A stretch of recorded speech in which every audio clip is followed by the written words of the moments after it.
Hello to all the light warriors out there. We are back for another beautiful interview of I Got My Miracle here at Rythmia in Guanacaste, Costa Rica.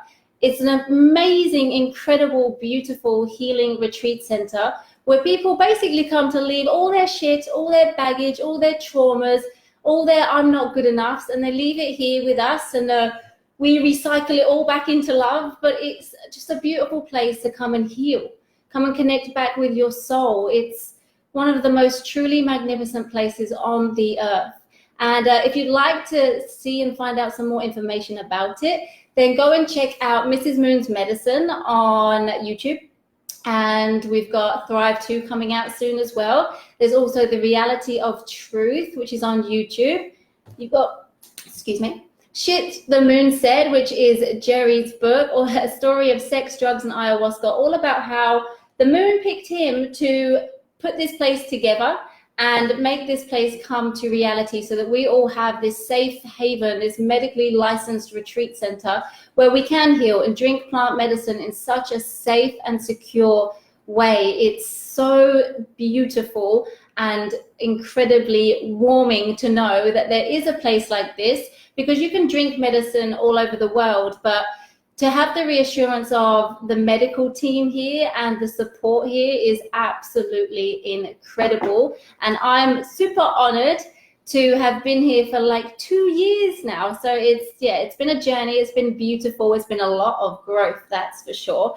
And especially when people like Panache Desai come, I will be honest with you, when I found out that he was coming this week, I was thinking of every excuse under the sun for me to get the week off, because he's the most gorgeous man, but he's the most godlike man I've ever met. And it's so confronting. Last time he was here, it was just so confronting, because to be fair, when I first met him, I didn't buy into it. I was just like, no, I don't believe it. I don't buy into it. And I think he must have heard that, because it's totally been proved. He is the real deal. And last time it was confronting to think that somebody could read my mind. And then it made me check myself. It's like, well, think about it like this. Like, everything is a screen. Like, your thoughts, your speech, your actions, it's all on one screen and it's just playing out. And it can be heard. Everything in your mind can be heard by the divine, the creator, your highest self. So it's like checking yourself. Like, these people, these beautiful people have been put on this planet to show us that the divine does exist. Like, it's a true thing. It's just a reflection of our divinity. And to not be unkind to yourself and not to think thoughts that are out of alignment. So it's been beautiful. This week for me has been such a healing week, a transformational week, facing my inner demons, as have about 80 other people.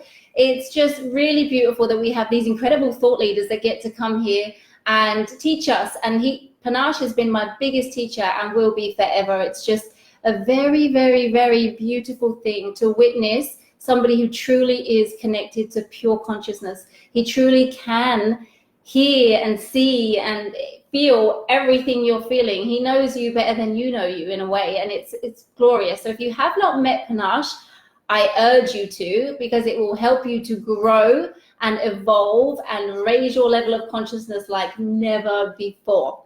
So these guys got to witness it with me, and it's been a beautiful week, and I had to get them on because I heard their stories this morning, and like, I was nearly teared up, because it was just so beautiful to see these strong men speak about now they've connected back to who they truly are, and like feel so vulnerable and just so safe in who they are, and they can express themselves. But I'll let them share the stories. So we have Matt from New York. New York, and now in Florida. And Alex from Norway originally, but now just outside of San Francisco.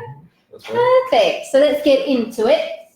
Right. Perfect. Start with you. Great. So where were you at in your life that made you feel like you needed something else, and then this word ayahuasca came and you got the calling? Tell us all about it. Yeah, thank you. Hi, everybody. So I might be in some ways the classic, you say overachiever, and that sounds ridiculous, but always driven to succeed in whatever way. And I think what I realized probably in the last 2 or 3 years especially was a lot of what I was doing just simply wasn't working, right? Different medications over time, different habits that weren't serving me in any sort of correct way. And honestly, never dealing with a lot of the sadness, the emotions, the vulnerabilities that I think sometimes society treats you adversely if you express them openly, right? And, I had early trauma in my family, lost a brother at the age of 2.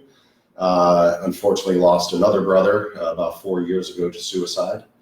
And that was really rattling. And what I realized, even in this last year especially, was that I had become completely ill-equipped to handle it. Able to mask it, able to get through moments of whether it was medication or this attempted habit or this attempted change in life, but ultimately nothing was working in any kind of permanent way, if you will, right? And my inspiration, the woman I love back in Florida, Yana, happened to come here in January for her own searching, her own kind of quest to figure out how to be at peace and love thyself. And when she came back with 2 others of her friends, she was elevated. She had a light about her that glowed, and I was so inspired by that. And so I booked a Rythmia trip about a month ago to hell or high water. Forget about the ability to make it work easily with my career. I had to do it. And, ultimately why I came here in so many ways was I started to have this belief, both because of what she experienced, but also the reading, the videos. Jerry Powell is just this personality that resonates deep, like his frequency is so deep. And ultimately, I made the decision to come. And at that moment, until I arrived, it was like a crescendo of hope and belief that a permanent change can come. Yay! That was well said. And I didn't practice this. I was in the pool before this. So he literally just got out of the pool, dripping wet. So you yeah, very well spoken. Thank you. Thank you. And for you, Alex, how did you come to find out about this word ayahuasca? Where were you at in your life? Well, ayahuasca sort of goes around in the community in San Francisco. It's a very underground thing. You have to know somebody that knows somebody, and then they can get you on a list, and then you can do it. So I've done it once before, but this experience here is so different. It's such a high quality experience. There's so much education around what happens here. We're constantly guided every day. After a ceremony, the next morning, they're speaking to us directly from Mother Ayahuasca and helping us resolve things. So that for me was just an incredible experience here. Now, where I was in my life, things have gotten very good lately. Career is great, friendships feel really good, but I have been struggling. And what's been happening is there has been turmoil in my family life. I have a beautiful daughter. She's 11, turning 21, and she is incredible personality. She's very strong. She looks much older than she is, and she's also gone through a lot of trauma. And so I was in a place where I was constantly frustrated. This is what Jerry says. People think things are happening to them rather than things are happening for them. So my partner Maya, who's on the screen here. Oh, hi, honey. She tried to sign me up for this in 2017. Oh, wow. So when I actually called the reservation office, they're like, "Oh, Alex, from 2017, what happened?" And I said, "It wasn't the right time for me. I wish I had done it, of course, but now I'm ready."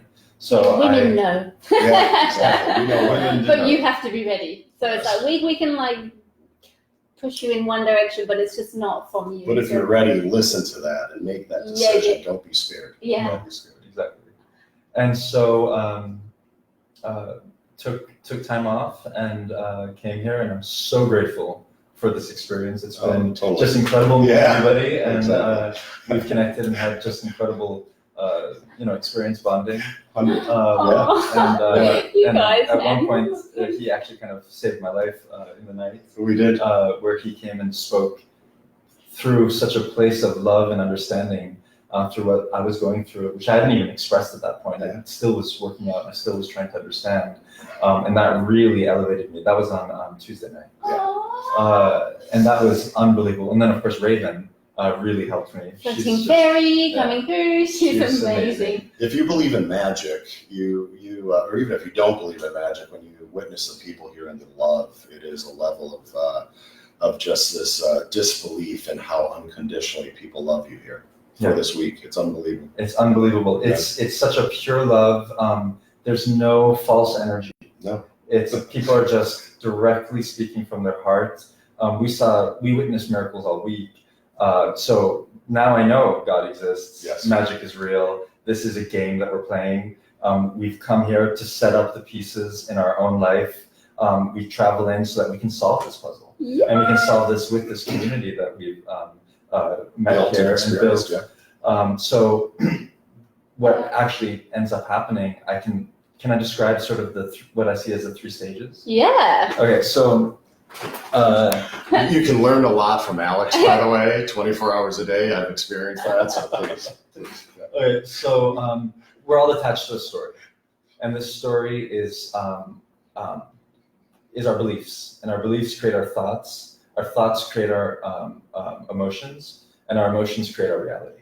So once we understand that connection, we realize that we're carrying around this huge sack of the story. I'm not good enough, I don't have this going for me, people won't love me if they find out the truth about me, these types of things. And once the ayahuasca comes in, it shows you so plainly the story. And it shows you, she shows you with such love and compassion, the way out. And the way out is horribly scary. It's devastating. And just like what Jerry said today at the closing, he said, one of the best visions I ever had in ayahuasca was that Mother Ayahuasca showed me that she was going to take away everybody I loved, everybody that I respected, everybody that I wanted to have a relationship. They were all going to disappear from my life. And that's basically what happened to me on Tuesday. I had exactly that same type of experience. And I was in a completely paranoid state, just thinking, how am I going to live my life without these people that I love? How am I going to live without my daughter? How am I going to live without my partner? And my mother and my sister, my twin sister, she's beautiful. And it was devastating. And I was in such a space of horror that, thank God, the ceremony ended finally, because then there was sort of a small respite where I could say, okay, the next morning is going to happen. I'm not stuck in purgatory. And and Jerry and others here, Paula, say, don't try to figure it out in one night. Don't try to use your mind. So, so this is now all abstract and amazing, but I'm going to tell you some more details. But the thing that I also want to talk about is also the visceral experience of what happened. Can I mention that? So Monday night, first night we did it, I basically was able to undergo sacred surgery. And if you guys don't know what sacred surgery is, it is essentially a higher dimensional dental office or a higher dimensional diagnostic center. It comes through in a transverse direction to the physical plane that we're in. It's able to poke any part of your body and assess you. So I'm in this place of abstract colors, blacks, purples, greens, slivers of yellow, orange, gorgeous place. And I realized, I'm in this place where I'm being analyzed. Yes. And these, they're abstract aliens. I don't know what to call them, but they come in there, and before you know it, I'm physically getting torsion happening in my jaw. They're inspecting every one of my teeth. They're going straight into my brain and shaking. They're going down into my voice box, and like a jackhammer, suddenly my whole voice box is fluctuating at such an incredibly rapid rate. just an unbelievable experience. And they were just scanning through my entire body, pulling, tweaking, changing things, maybe at even a cellular or DNA level, and going into a place where I have a ton of unresolved pain, well, up until yesterday. And I've been sitting with this pain in my liver area forever, also in my heart, and also in my knee, on my right knee that goes up into my cranial, or into my sacral area, and then across over into my rib. I just learned from Fiona that this is a place where you feel that you don't deserve love, if this is tight. All of this now has been resolved. It's a complete miracle. I can't even describe how, I've been to talk therapy for years. I've done yoga classes. I've done this, that, and the other thing. There's nothing that compares to this. So I'm in this space of utter detachment, where I'm just trusting in Mother Ayahuasca to do this diagnostic on me. It was scary. It was incredibly abstract. I could see other diagnostic rooms and other people in the Maloka where we're all doing the ceremony, and I can see that they're connected to this. And I'm like, wow, this is amazing.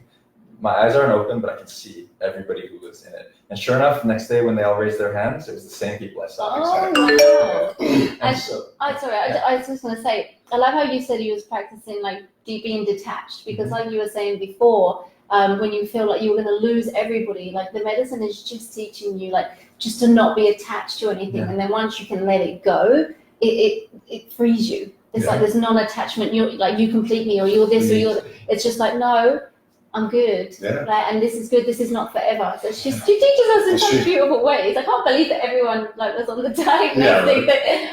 Wow. So that was your Monday. That was my Monday.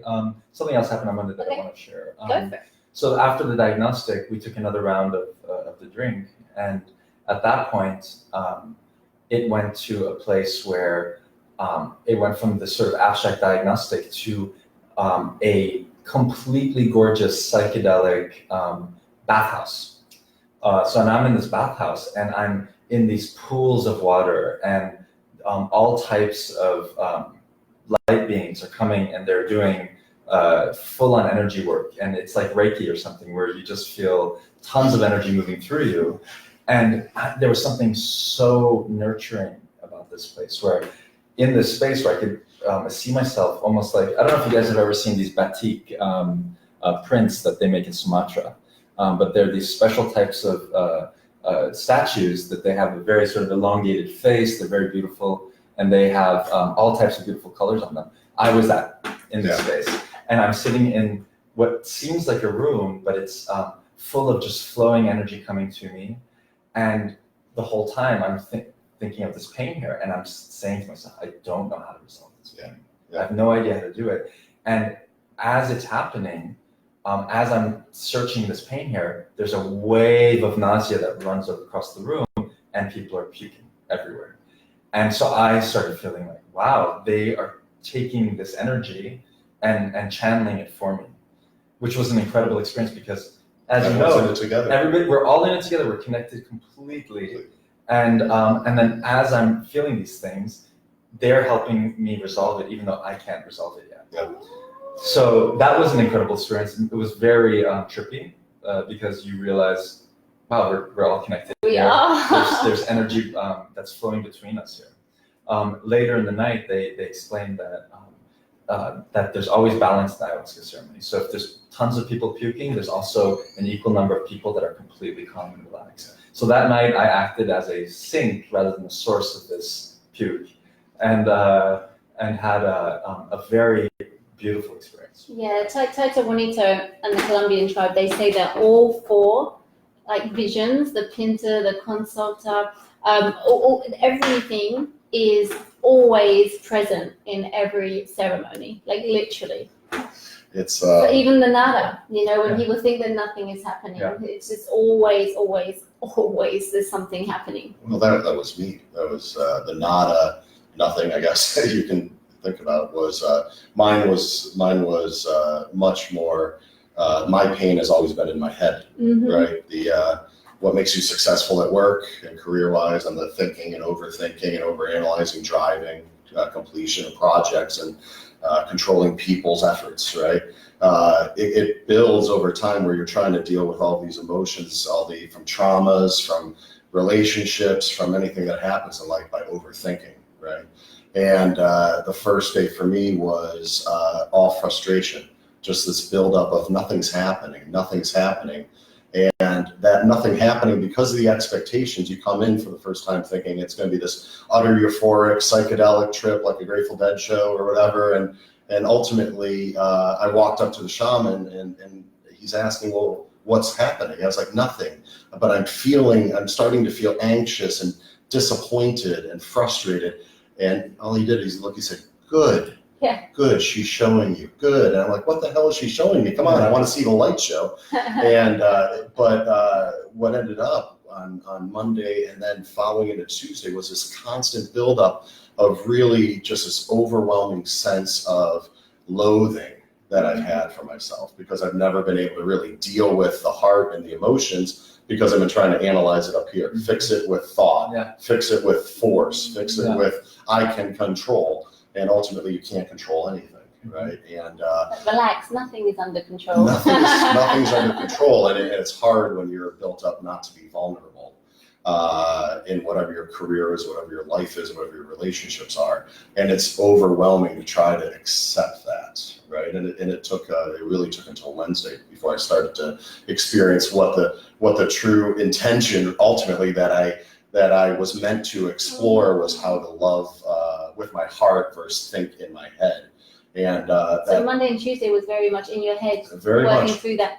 Because what's coming is going, so she's going in, shaking shit up, and then bringing it to the surface, and then ta-da! But I think, there was a point on Tuesday where the frustration builds up, and you are on this mat, and you feel this energy and power. But I've always been easily distracted, right? It's squirrel or this shiny object or this, shiny thing. And when you're dealing with ayahuasca for the first time, and I don't know about anyone out there or you before ayahuasca, but you're not surrounded by people throwing up quite often, right? And shitting and making noises of all variety, shapes, and sizes. And there was one gentleman in particular that was incredibly, like you could tell, he was in so much pain. And my frustration was building and building, because every time I felt I was getting into the right proper zone, he was purging, he was making noises, and that resentment I started to feel was building. And at that moment, it started. It was like, I guess I compare it to, for context, this song was playing, the music here is unbelievable. Unbelievable. And the actual group with the shaman and the assistants were playing a song that it sounded like family song to me. It was very joyful, very playy. And what happened, it was almost a carnival setting was coming down in my vision of all these wonderful colors. And it was like a carnival was moving into the room, and they were all just showering us with this energy that was unbelievable. And as that's happening, this gentleman, it's going, and he's purging, and he's feeling this. And the voice or the feeling was, this is the cost of being in the family, being present and not being distracted or hateful, right? Or despising, but instead trying to send your love. It's a cost of the family. And that was like the first moment where I think the communal sense and the power here. I mean, 80 people in a room, and I've been in business meetings and every kind of source. I've never felt the amount of love with all of this going on. With 80 different people of all shapes, sizes, intellects, background, socioeconomic or whatever, and it was just that was the beginning of the I'll call it evolution. Sort of that happened for me. It was that Tuesday night moment with the carnival. It was unbelievable, absolutely unbelievable. How amazing! Right? So let me dovetail with that. On Tuesday night, definitely felt the carnival. Again, I was momentarily in the bathhouse of the gods, but now something shifted. Now I was able to move into a space that was completely abstract, but totally familiar. And it was this sort of like nature comes up to you and whispers in your ear, oh yeah, because you've been there. We've all come from there. There's another place where we go and hang out when we're not in this body. And when that happened, I suddenly saw my true self. I'm apparently a bird-like creature with feathers coming out of my face. I have wings. I guess this is what they call angels in another Yes. I can incarnation. see that. Your plumage is beautiful. No, but it really was. It was purple and green, and it was orange and just gorgeous. Yeah. And I felt then suddenly like the carnival shifted, much like a sultan sitting, at the throne, and now there are jesters and people in front like this, and I felt so powerful. Yeah.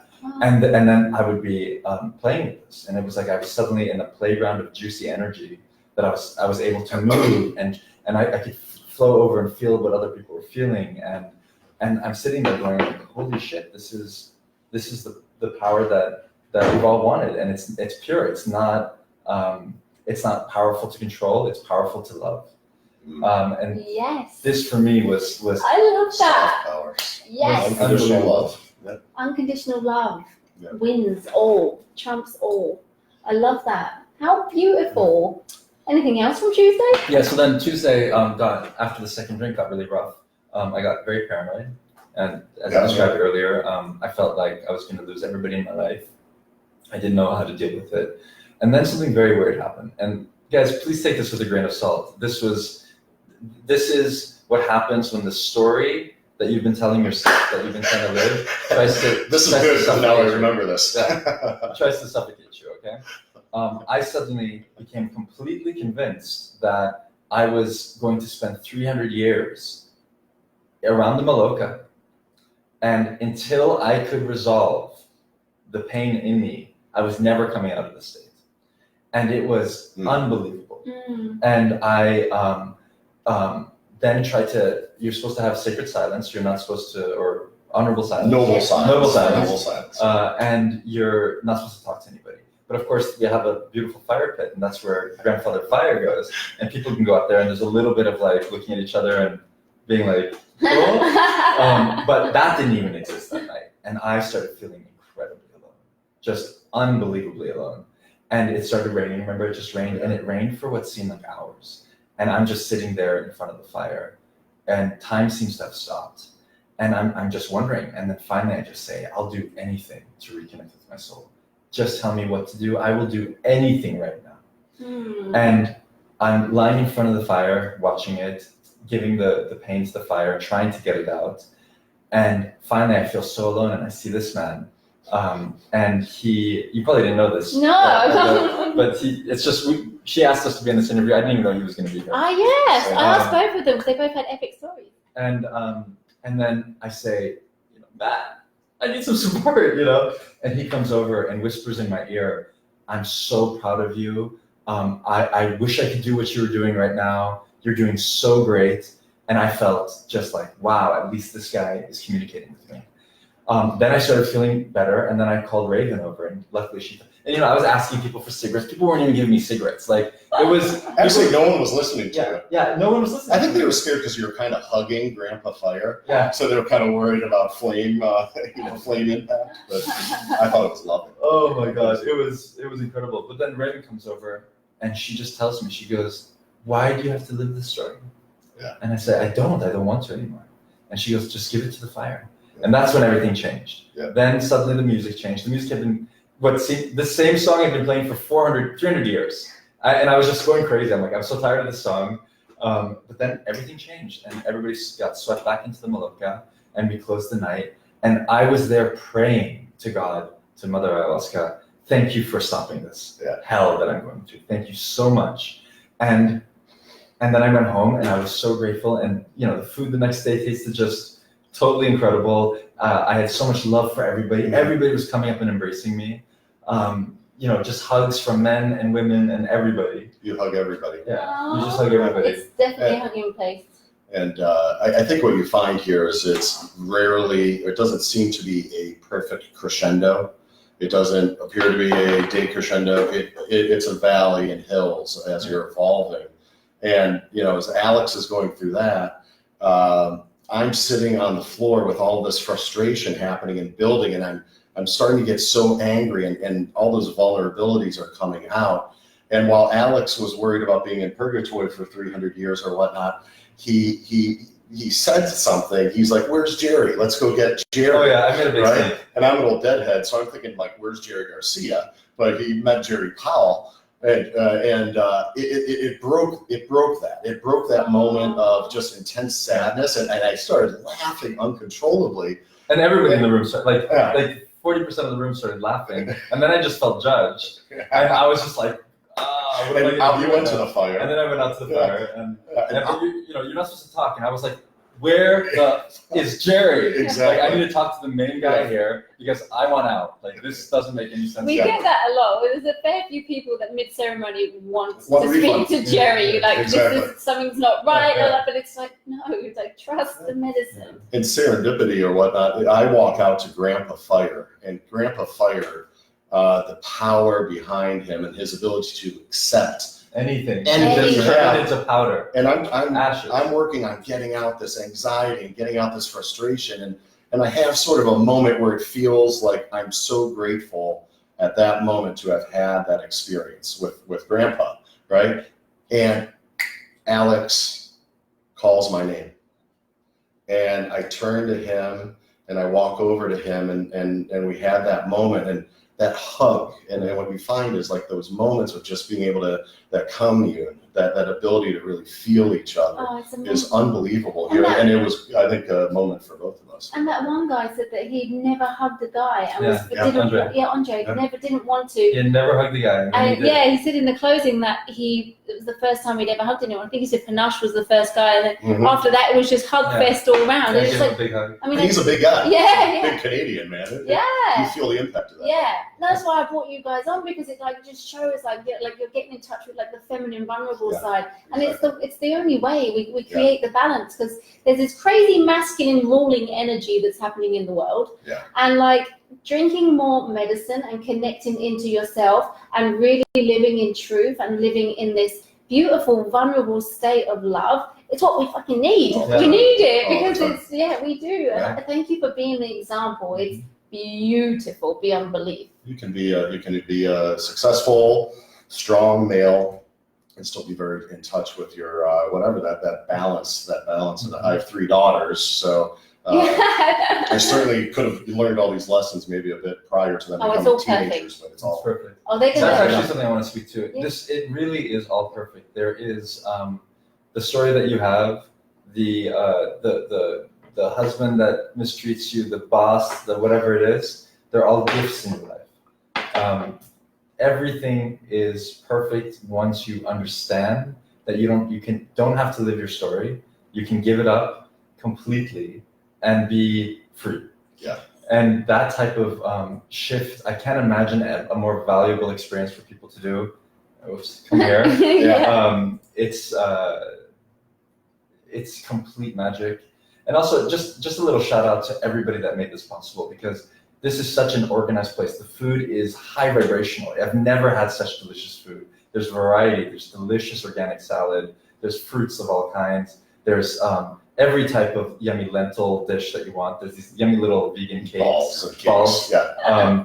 The food is so incredible. So thanks to Kat Yes. for that. Meg. Meg. Oh, okay. Meg, yeah. Oh, I thought it was Kat. So that was her previous. Yeah. Yeah, She wasn't. that was past life stuff. Yeah. Hi, Kat.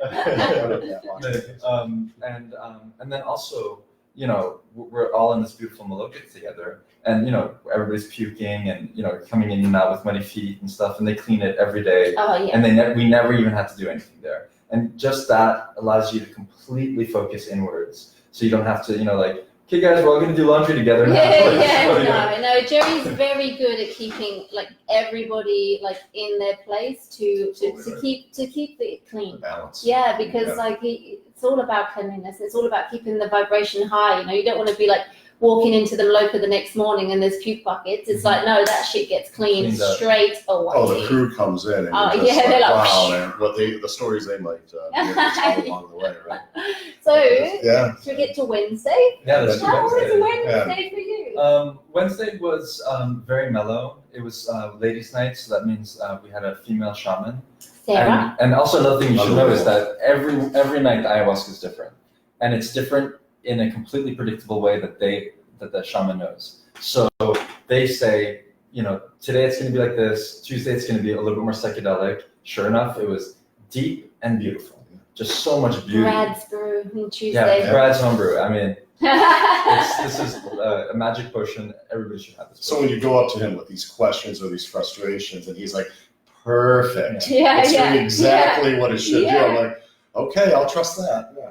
So Wednesday, I was apprehensive, and I only had half. And then what was really beautiful about it is that I was finally able to access this pain. And I breathed with, they also do breathwork here, which is hugely important part of this experience. And I was able to breathe into the pain here. And I saw some beautiful visions, but in some sense I pushed them away.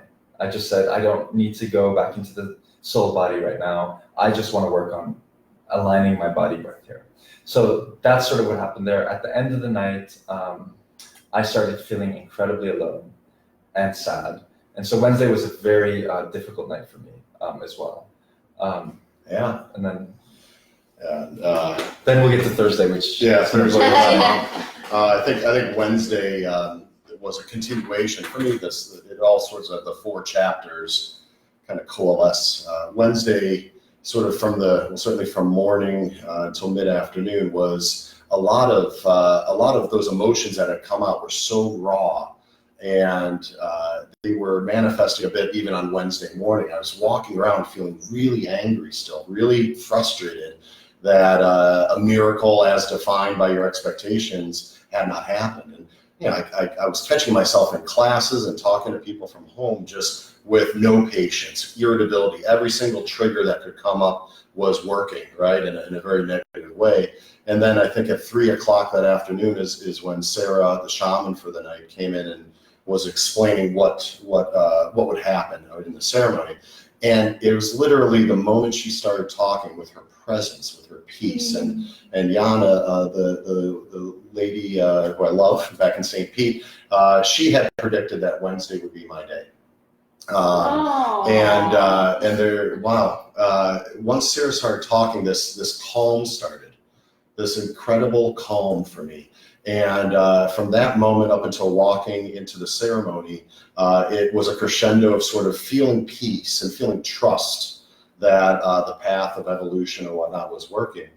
And during the ceremony, and by the way, the music, and I love music and played music through college, and the music that night especially was so touching. And for me, it was part of the whole process. And early in the night, I had, the expectations over time. You build expectations. Here's what's going to happen. This is great. Where's the show? Where's the show? And I started to feel that again, that all those emotions that had been dug down for at least 47 years in this life, no matter how many eons prior, were welling up again. And I went up to Sarah and I talked to her, and she could sense what was happening again. And it was the 3rd night. And she gave this blessing that was just, I think I got the supersize, right? Blessing from her. And she said, breathe in the sweetness, breathe out the tension, breathe in the sweetness, breathe out the tension.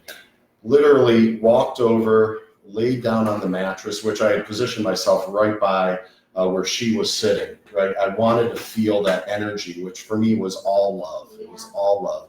And immediately what happened was my moment of, the descending force coming down over me. And it was as comforting as, I guess, the most cynical person prior to this could imagine, some sort of alien force or some sort of outer body experience happening to you, and descending upon me and doing that same evaluation on the teeth, on the jaws, very methodical, actually from left to right, and just, if I got out of it, it would stop for a second, and as I would rest and get back into relaxing, it would continue.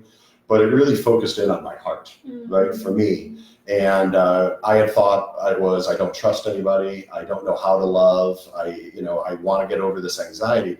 And ultimately what happened in that process, which was so wonderful, and I'm lying there going, this is absolutely real. This is absolutely, I could feel it. I could feel the physical side. I could feel the glow. I could feel this just, maybe not ready for or appropriate. I'll try to make it appropriate. As it's descending towards me, I'm like, oh my God, this is going to hurt. And the spirit was saying, you bet it effing is, right? And I said, oh my God, you sound like me. They say, well, who the F do you think I would sound like, right? And it was kind of funny and it was humorous, but at the same time, I could feel this overwhelming kind of presence that there's no way I had ever come close to feeling it. And if I had written 100 potential aspects of my life that would have been changed or would be changed with Rythmia, this would not have been on there. What happened was, after the process, if you will, and it's backing away, what came into vision was the closest thing I could say is a kind of a depiction of a womb with life force in it, right? Life force. And what actually came up for me was the reconciliation process that as a divorcee, getting divorced 3 years ago, a lot of people might know, as you go through divorce, it immediately turns to this process of not really saying goodbye or respecting that union that you had, that created life. In my case, 3 beautiful teenage girls, right?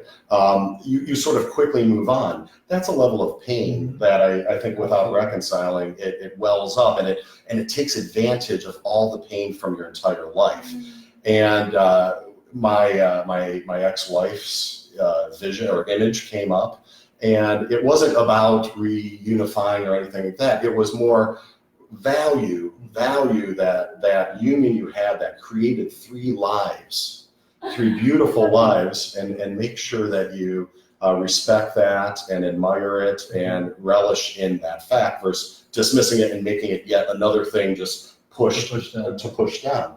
And when that happened, the euphoria was unbelievable. I kind of felt like running around the village, like telling everybody, running up to Raven, running up to Sarah, the shaman, going out to Grandpa.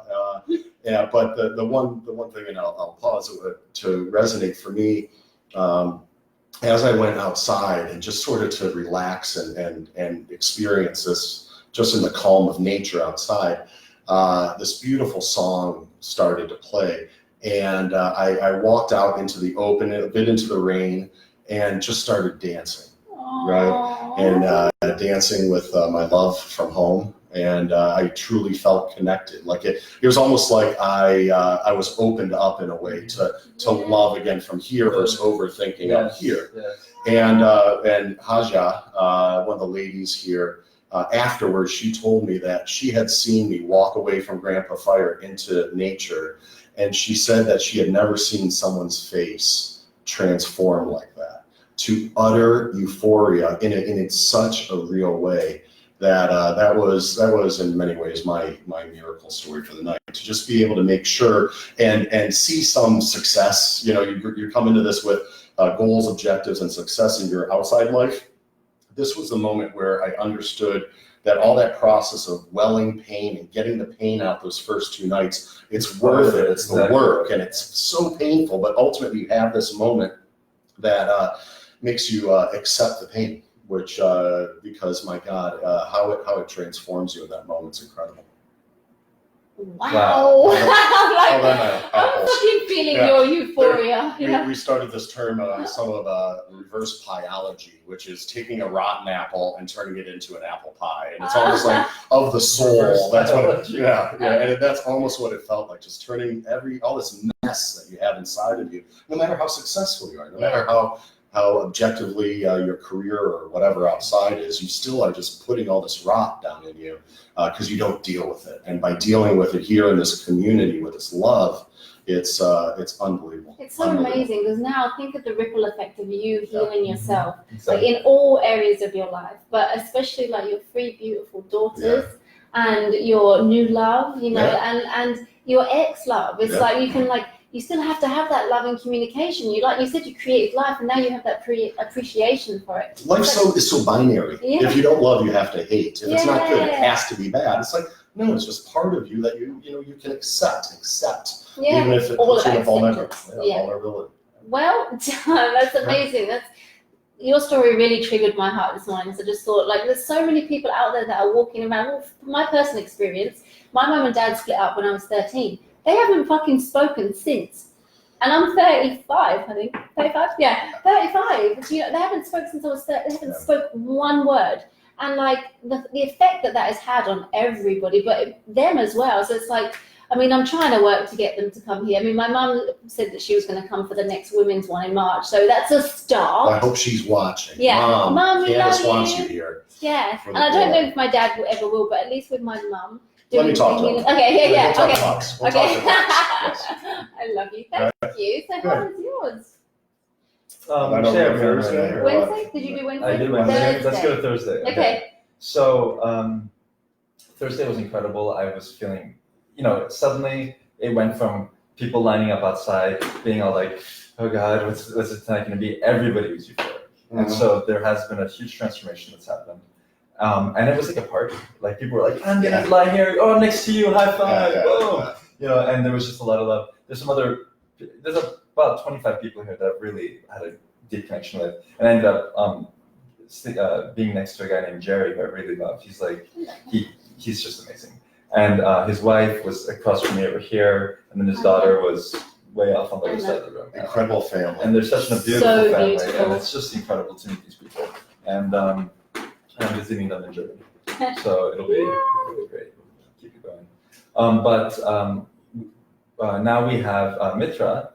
How do you say his name? Mitra and Leo over there, yeah. Mitra and Leo, and they are shamans that come from Pachamama. And I think, right? Yeah, Mitra's on Pachamama. I think Leo's somewhere around here. Yeah. And the whole ceremony was different than it had been the other nights. Incredibly intentional, but now we're drinking Yahweh, right? Yahweh? Yahweh. Similar. And this is, I don't quite understand everything, but it's a slightly different mix or concoction. It's more of the vine and a different leaf, I believe. Yeah. And for me, it was also very visual, but much less than Brad's homebrew, but much more in the body. And what ended up happening, and here's the big story, guys. I'm telling you the whole thing because it set me free, okay? As the night's progressing, I'm feeling great. Things are happening. And then all of a sudden, I actually start getting sick. I haven't been sick any of the other nights. Not even, like just maybe a little like, and then that's it. And then suddenly I get a flashback and I completely see what's happened to me. My father sexually abused me. He would drug us and sexually abuse my sister and I, possibly also my brother.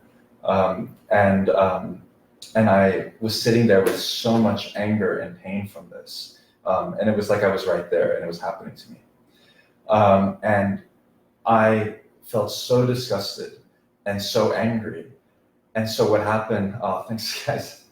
What happened was I got completely back into my power, and I was just, in my mind, I threw him off me, and I got so angry and strong in my body that I almost on 2 fingers did a push-up. And right when that happened, I puked, and then all of a sudden, from the base of my sacral area, all this power flowed up all the way up through my spine, and I was in absolute ecstasy.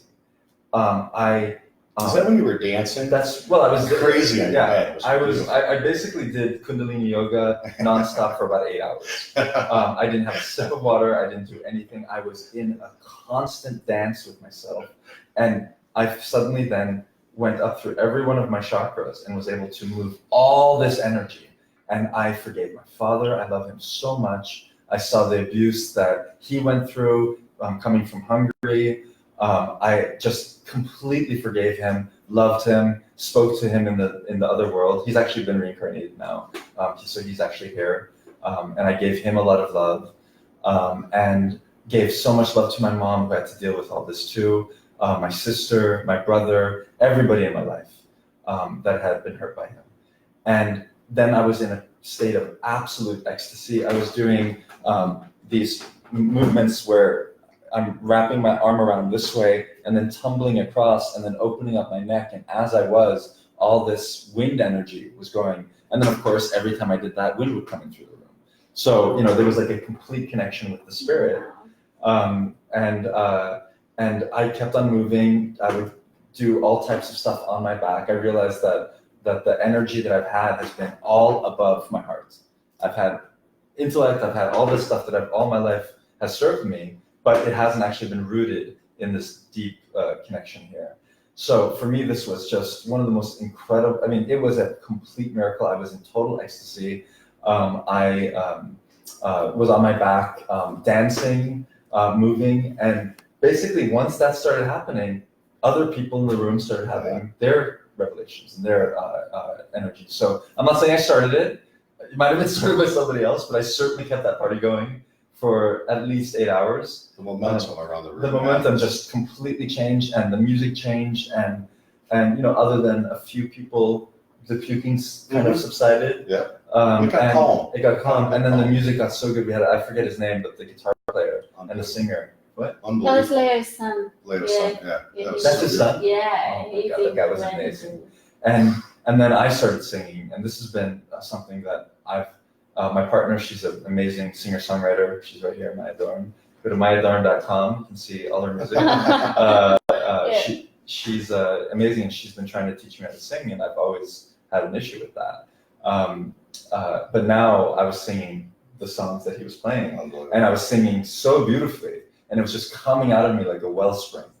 So that's that, guys. I said it. Yeah, Augustine really does bring the energy when he plays, and it always ends up being a party. They have different musicians, but Augustine comes quite a bit and turns into a party. And I'm so glad that it was part of your journey.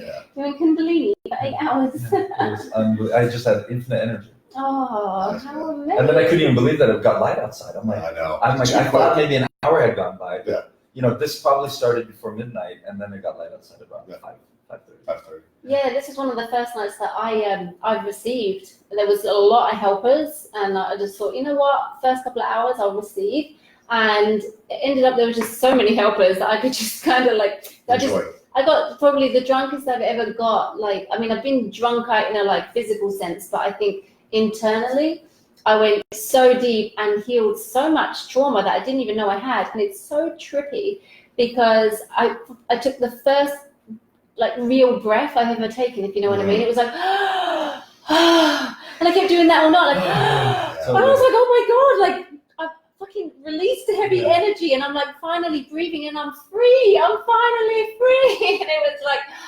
fantastic. This shit is the best. Yes. It was beautiful. How was yours? Well, I think the best way to think about it, the analogy of the layers of the onion, and after Wednesday's immense amount of love, and walking in Thursday just completely willing and happy to accept anything. The night started. The medicine is strong, and the urge to purge was kind of immediately felt, without a doubt. And that certainly was the first kind of 3 or 4 hours, feeling this nausea, feeling this. Had talked to 1 or 2 of the shaman along the way, and once again the answer is good. The nausea, it's working. The medicine is doing. Are you feeling anxious? Yes. Good. That still working on. You don't fix things in one night. It takes 4. It takes 4. And the best I can say is what happened was a complete breaking down to the studs, right? Really, the emotions. Mine was much more emotional, just in the sense of welling emotions constantly, not events, not specific moments in lives or past lives or earlier in the current life, but just the frustrations and anxiety that were there, right? And what ended up happening is it built up towards the middle of the night in this incredible sadness that I honestly had never felt before, and I couldn't control it, which in hindsight was fantastic. I went out and saw Uncle or Grandpa fire a couple times, trying to rid all of these overthinking aspects of my reality that I just could not live with anymore. I couldn't live with, and as every time I was getting those out and getting those feelings out, I felt weakened and further vulnerable and further unable to sort of fix it, through the common tools that I've been using for 47 years. And it ultimately ended up in a point where I'm so sad on my mattress, and by sad I mean feeling like completely losing every aspect of being able to change at that moment the way I wanted it to. And I'm out in the middle in front of the shaman and sitting by the crystals or whatnot and just crying, unbelievable, like the hardest I've ever cried in my life, without a doubt. And the utter sadness, and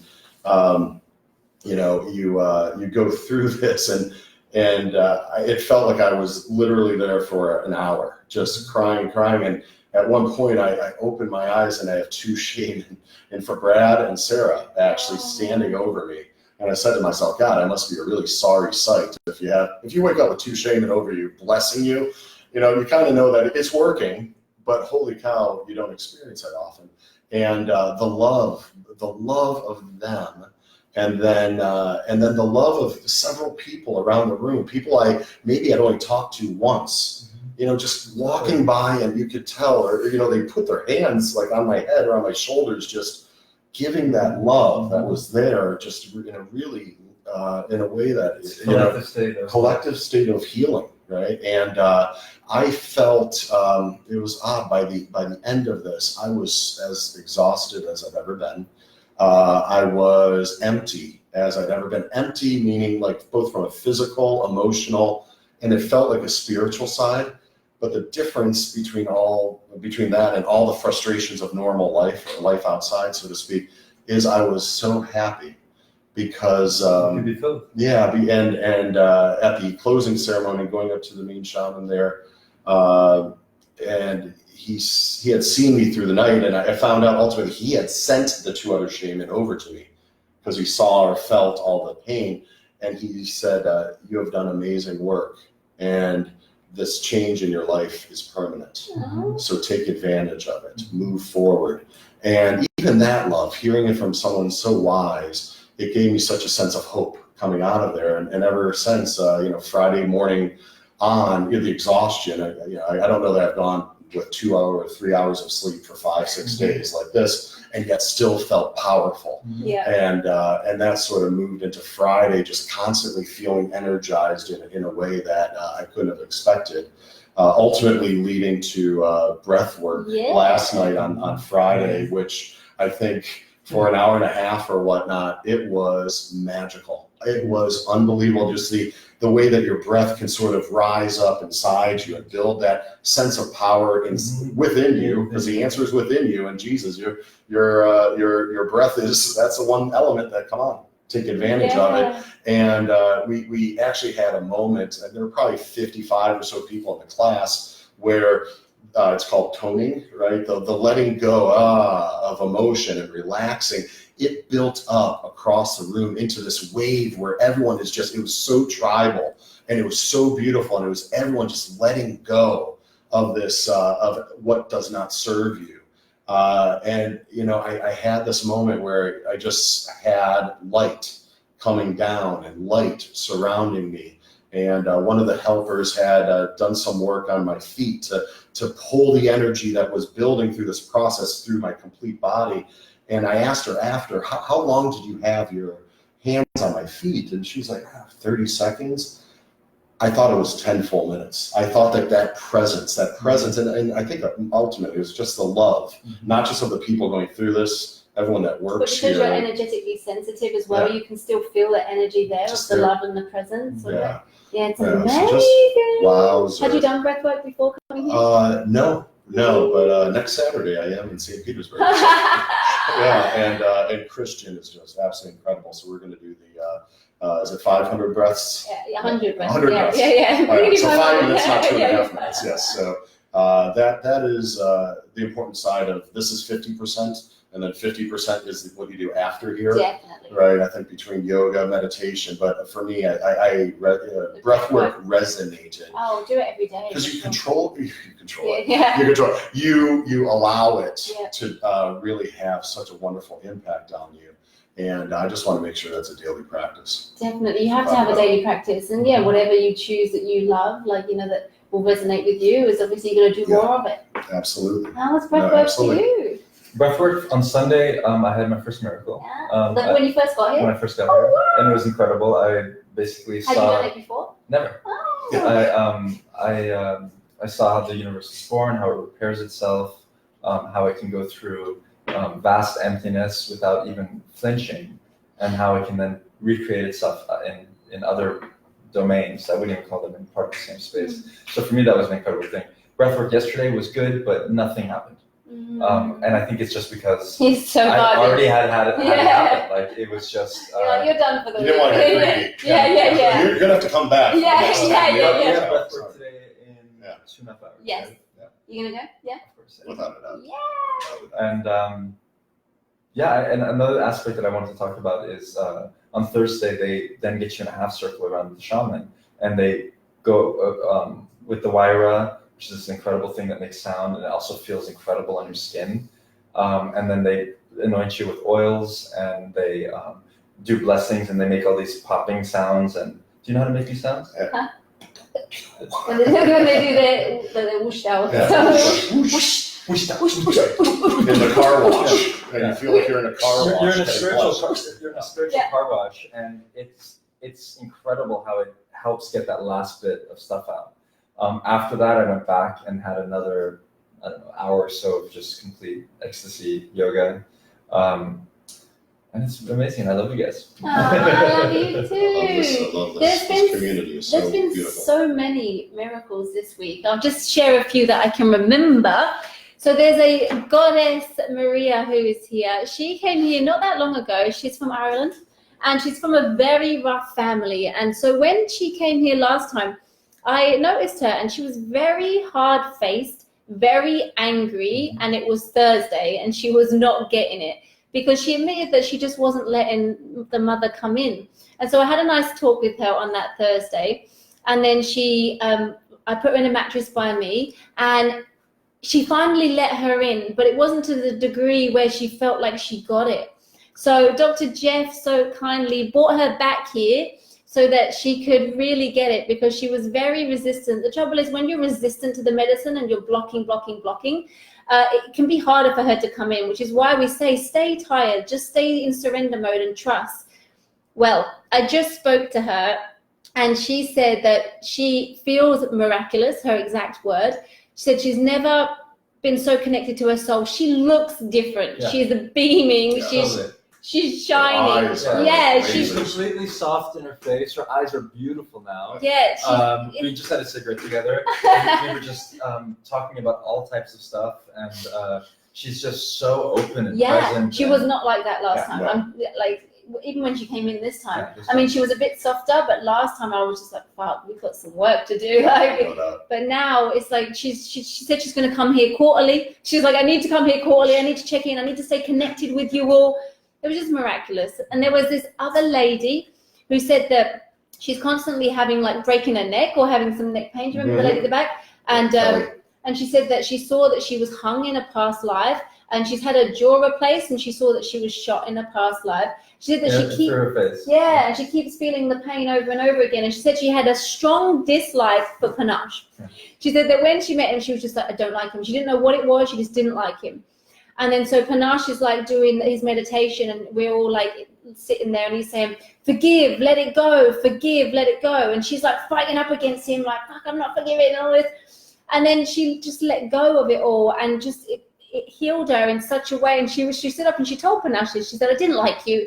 And then this happened. She goes, and now I love you. Yeah. So it was like really, truly beautiful. It was hard for a tough lady from Chicago to admit it. Yeah. She's a fighter. Wow. She's a fighter, but peaceful today. Yeah, She's very. Yeah. And there's another beautiful goddess who, Thursday, I think it was, I got asked to come from my mattress because I was receiving, to go and speak to this lady who asked for me specifically. So I went over to her, and she's sitting there, and she was in this very, very confused state. And she said that she was feeling all the pain of the world eating animals. And she said that she just couldn't take it anymore. And that her partner had started to eat animals again, even though he was vegan. And so like we just walked through it, and I took her back to unconditional love, and that you can't change anyone.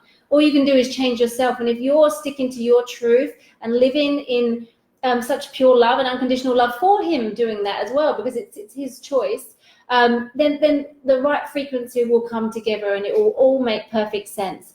And then she said that she also had a realization that she was abused by her father, and the medicine took her back to when her father was abused by her grandmother. So she said that she totally healed all that. She totally went into it, felt it, and just let it go for everybody. So it's so powerful, all the different levels that you can heal, because the medicine just wants you to get back to your pure state, that beautiful baby loving creative energy that you came in, that warrior of light, just that pure love and light. Can you think of any other stories of people? There's so many. There's so many. Jerry, he had horrible past lives where he had murdered people and raped people and all this stuff. And, he was lying next to me just making this sound all night. And I'm having, ecstasy with myself.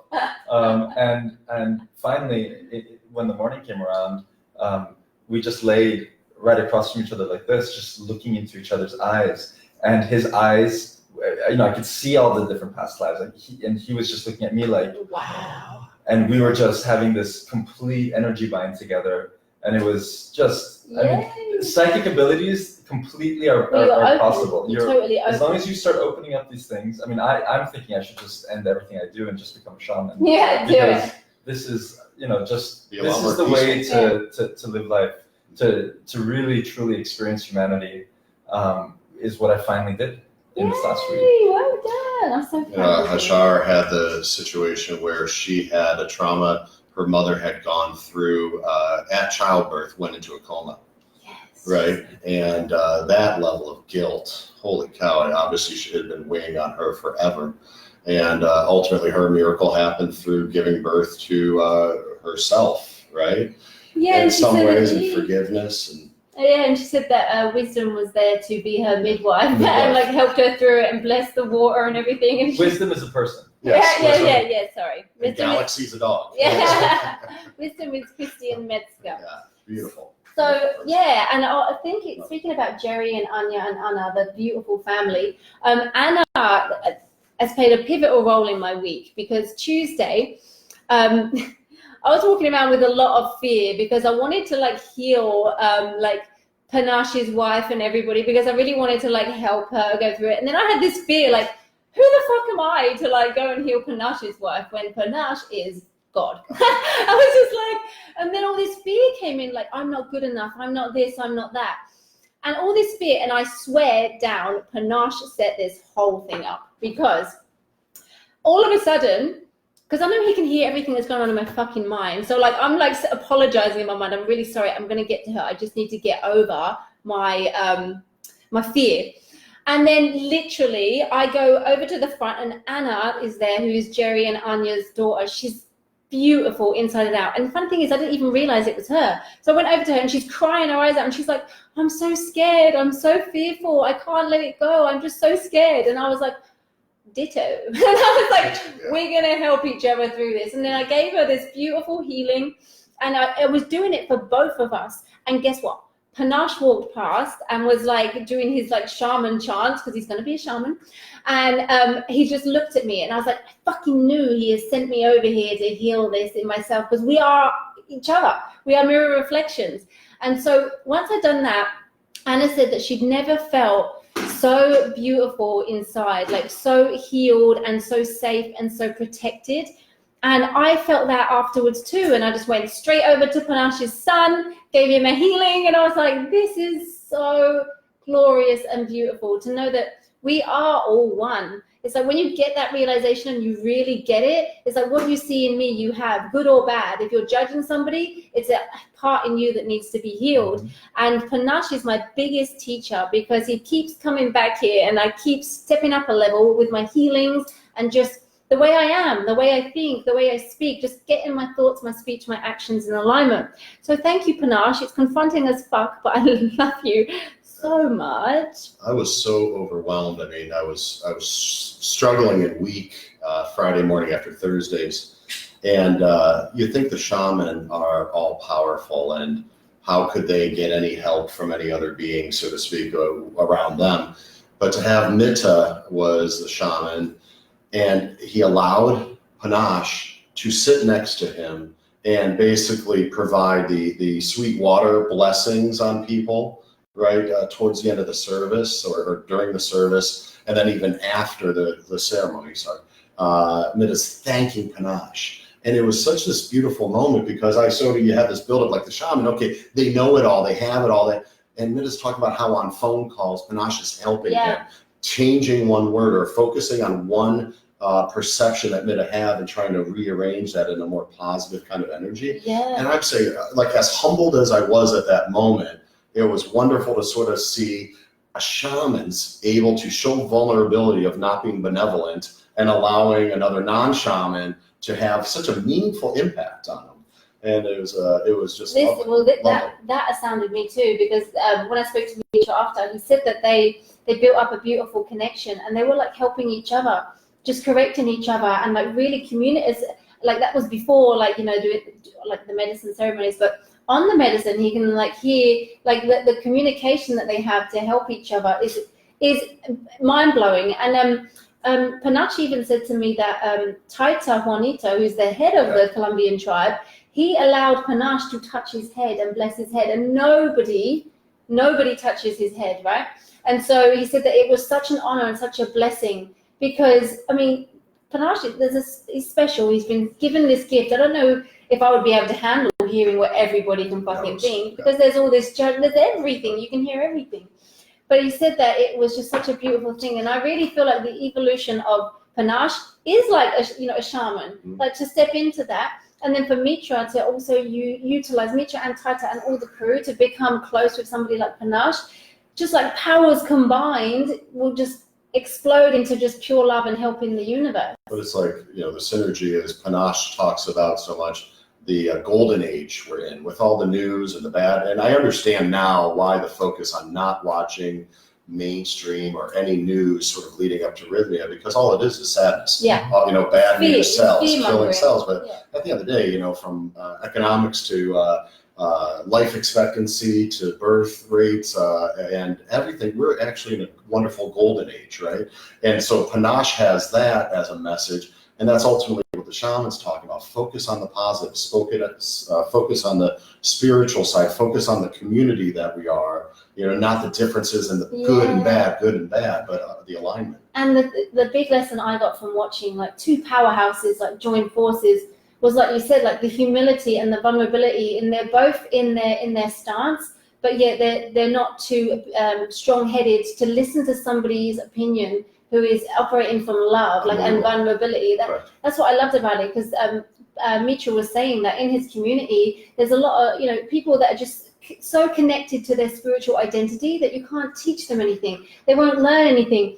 Whereas Panache is just like, teach me everything. Exactly. And then Mitra's like, teach me everything. And I always want to be like that as well, because it's just such a beautiful quality to have when you can just get out of your ego and just listen to the truth of it all and let somebody help you from a loving state. And I just admired that from someone like Panache. I was like, fucking hell, you know, like. It's interesting. I went, Alex talked about the resources, and I went to talk to Dr. Jeff today, because I think on Yana's recommendation, it was, you know, the transition after having, you know, done all the antidepressants and the pills and supporting pharmacology for ever, you know, going back into life. And Dr. Jeff was actually very similar. Like, it's about moving onward with unconditional love, and people will know that.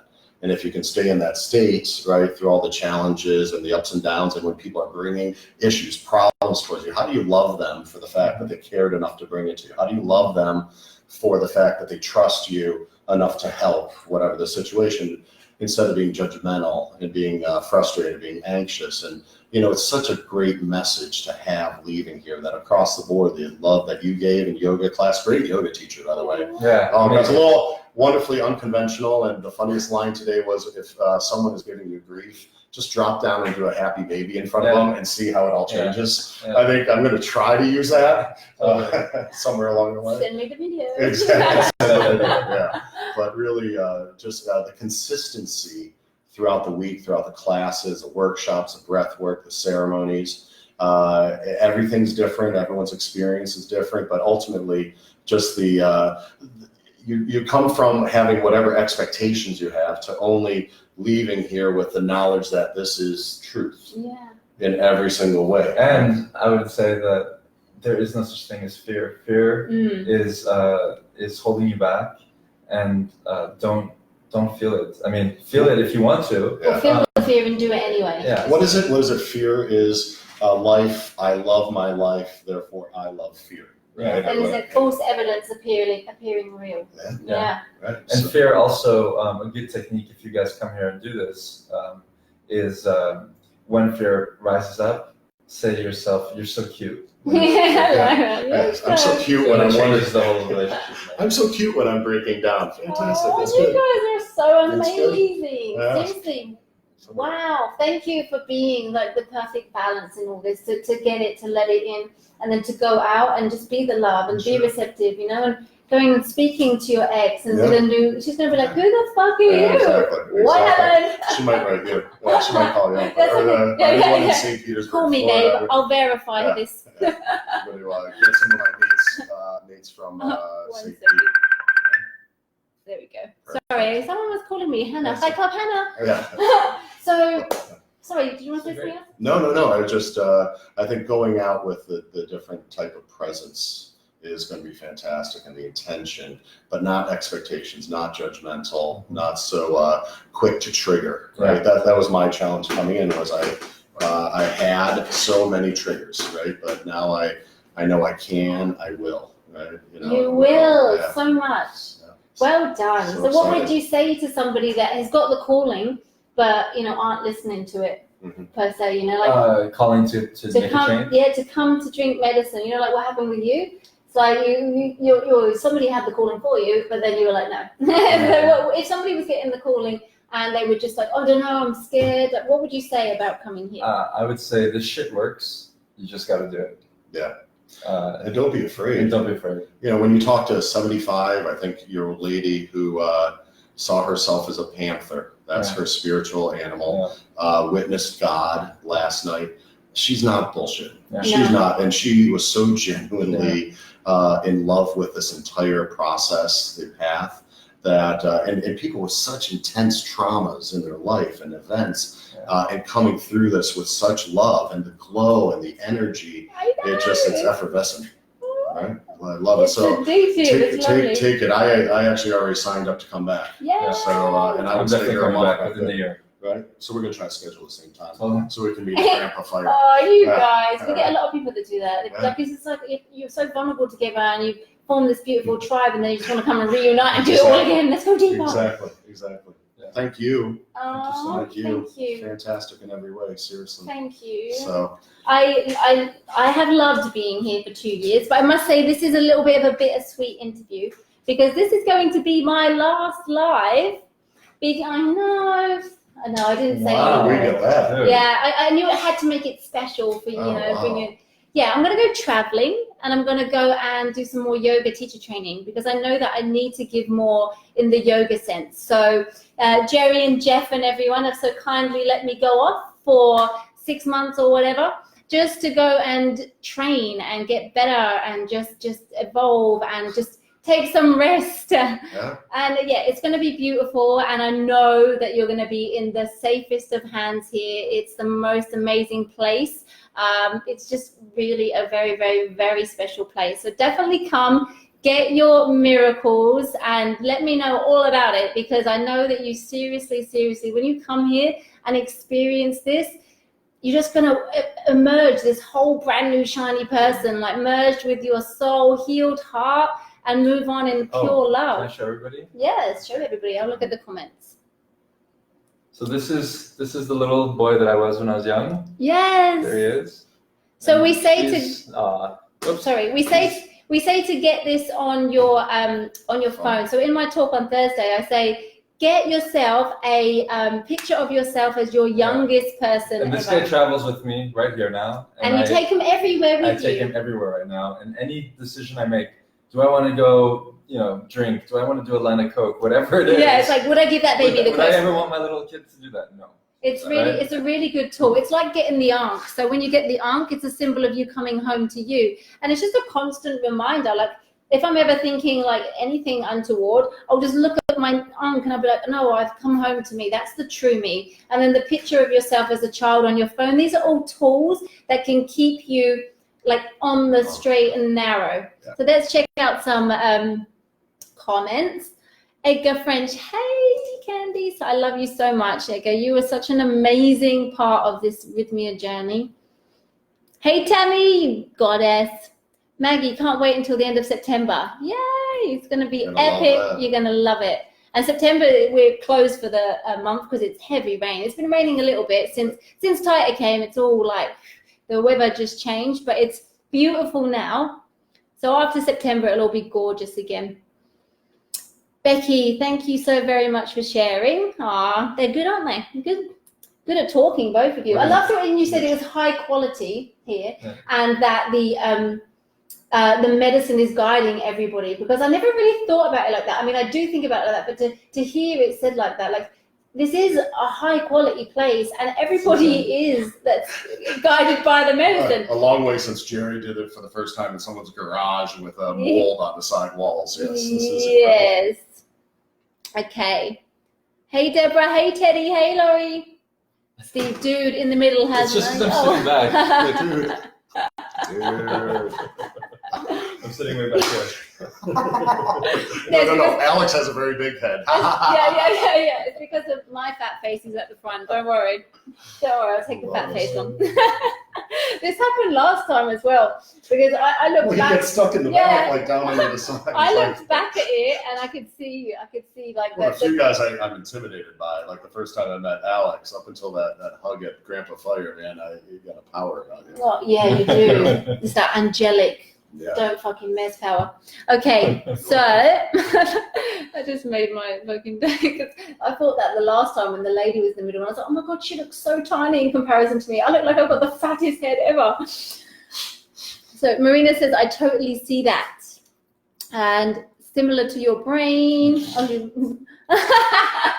What's that? She replied to Steve. Marina says similar to your brain. I think I yeah, you should. No. That was real. Yeah. Oh, okay. That was funny. That was. I thought, yeah. So yeah. Let's all just drink medicine and love each other. Yeah. Kim, hey Kim. What's what does that mean?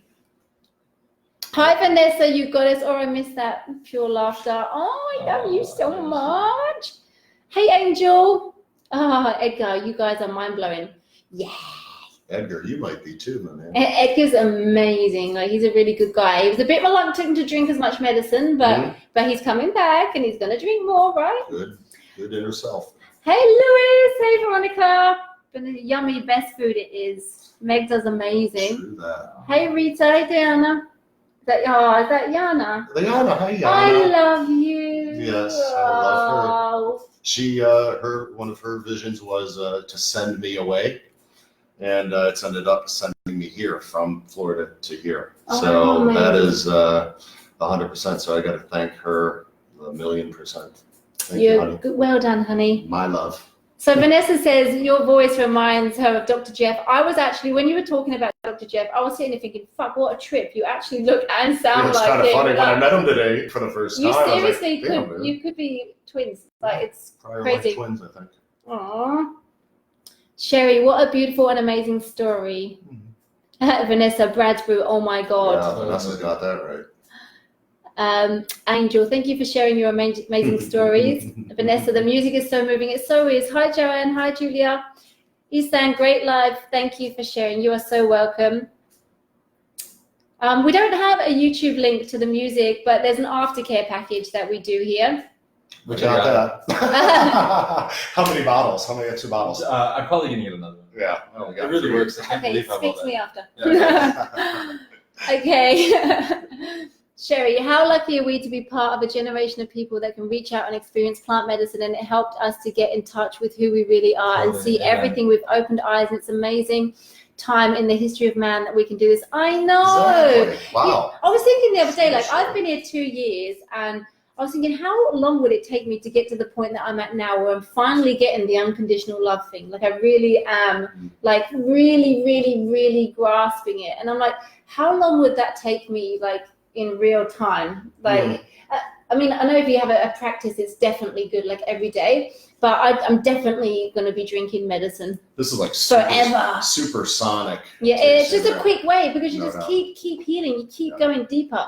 I don't think I'm ever going to be not in the medicine, because I want to continue drinking. Okay, so. And my God, this has to go down the same path as like marijuana legalization or other. Yeah, it will. This is unbelievable. It will. So, Vanessa, beautiful tribe. Love is everything. Is it Izzy-san? Stacy, Phyllis, hey. So many beautiful goddesses at Rythmia. Yay! I know. The tribe here is amazing. So Isan said, Jerry was the devil who decided to become an angel instead. Yeah, and the moon had a hand in that. So cool. So that's Carl right there. He's my roommate. I love this guy. Aww. Oh. Found me a new soul brother this week. Aww. I love that guy. That's so amazing. Vanessa says, where can I find more information regarding Panache? PanacheDesai.com. Yep. DESAI.com. Yeah, he's amazing. He definitely is he the real has deal. a ton of YouTube videos and stuff, so you can check out. He's the real deal. And he does lives on his Facebook where he just says, hello, I just wanted to share a message. And like, oh, the messages are just, they touch your heart. He's amazing. I'll miss you. Go on. Sorry, Roseanne Jack says, I've signed up for July. Can you say that I sent you? Yeah, could that be my one to get for free? Yeah, come on, Yana, get those people in St. Petersburg. Because if you send 3 people, you get to come back for free. Once you're here, you have to come first. Vanessa says, I'll miss you. I'll miss you too. Candice, you are the heart of Rythmia. Oh, I fucking love you so much, man. I know, but it's necessary. I do love the balance between male and female here. I think that's all part of the story. Like throughout each of the workshops, how some of them that are male driven, they do have a different energy for sure. And then the ones led by you, by Paola.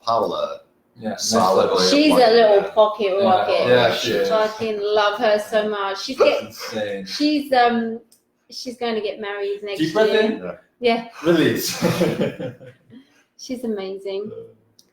Vanessa, please be there for February. I will try. So, Janine, hiya, I'm coming in 4 weeks. So excited. Yeah, you're going to be so loved, and everybody here will welcome you with open arms. Roseanne, so sorry to not be able to meet you, Candice. I'm sure we will one day. Oh, excuse me. Cuties.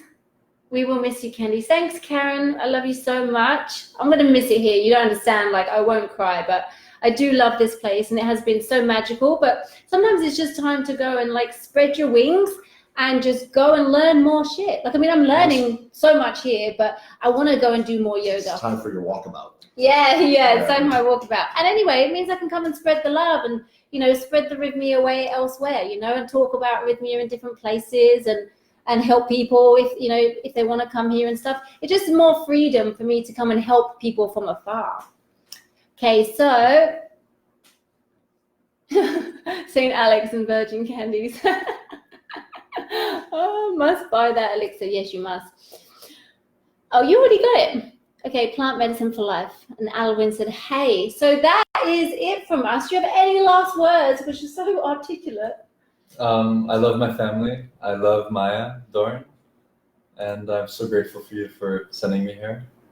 And thank you guys. It was so beautiful. Thank you. Thanks for the love of new friends, right? For life, my man. Yeah.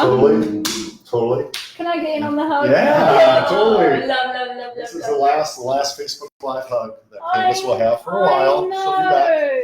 Yeah. Thank you, Yana, for sending me here, and looking forward to sharing it with a lot of people back in my normal life. So to speak. You're going to see a lot of friends of mine.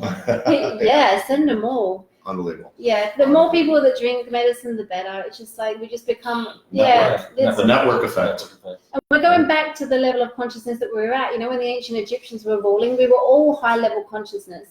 And then rulers changed and egos got involved, and then consciousness dropped. Mm-hmm. And now we're just remembering, and we're going back there, and we're all part of the shift. Golden age. It's golden age. I'm so stoked to go back to my my life now and just have a completely different relationship with it. Yay! I'm so excited for you. Thank you Stay for in having touch. us. Right Thank on. you. Great. And thank Thanks, you all guys. so much. Thank you for all the love and the support that you've shown me for I think I've been doing the lives for a year, and the 2 years in total that I've been here. I just want to thank Jerry and Jeff and all of every single staff member, like Jerry for believing in me, Jeff for believing in me, and for giving me the most amazing, life-changing opportunity. I am just so honored and so blessed. And I know that when you come here, you are going to have the most amazing time. Trust me, it's going to be hard for me to stay away because it is that magical. It really, really, really fucking is. Really, really, really. So I love you so much. If you are interested in coming to Rythmia, get Jerry's book, Shit the Moon Said. It's on Amazon and it's an audio version. And then Mrs. Moon's Medicine and the Reality of Truth on YouTube. Drive 2 is coming out. The Medicine is coming out. All these amazing documentaries where Rythmia is an integral part of it, as it is in the whole world. We need more of these in the world. So you coming here is supporting that. It's like you investing in yourself, but ultimately investing your money as an energy exchange for more places like this. So That's call why I did this it. number. That's why I did it. Let me You say asked, something. That's why.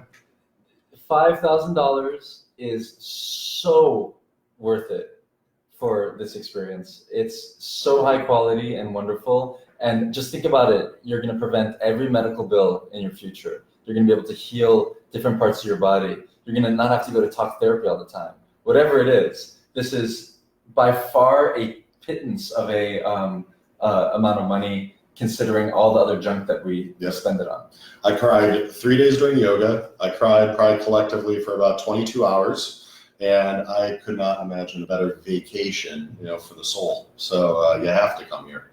It's unbelievable. It really is. Open it up. Yeah, you won't regret it. Thank you all so much. I just want to thank each and every one of you that have been here and that are going to come here. You're going to be well loved, well looked after. All my Rythmia tribe are angels. Really, they are beautiful and loving. And I know that you are going to be in the safest of hands. So sending you lots of love.